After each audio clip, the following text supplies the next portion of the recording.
વર્તમાન સમયમાં વિદ્યાલયની અંદર તમામ સુવિધાઓ છે। બાળકોને રહેવા માટેની પૂરી હોસ્ટેલ અહીંયા જે બેઠે છીએ, એકેડેમિક બિલ્ડિંગ પણ તમે જોયું છે, એ પણ કમ્પ્લીટ છે। અને એ સિવાય પણ બાળકોને મળતી તમામ સુવિધાઓ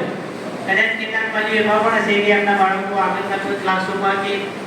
પૂર્વમાં ભણી પણ ગયેલા હશે તો એમને વધારે ખબર હશે। અને એના કરતાં પણ વર્તમાનમાં જે કંઈ પણ નવી ટેકનોલોજી છે એ ટેકનોલોજી સાથે સ્કૂલ અમારી બિલકુલ સજ્જ છે અને એનું નેતૃત્વ અમારા આચાર્ય સાહેબ શ્રી કરી રહ્યા છે અને એમની સાથે અમારી પૂરી ટીમ જોડાયેલી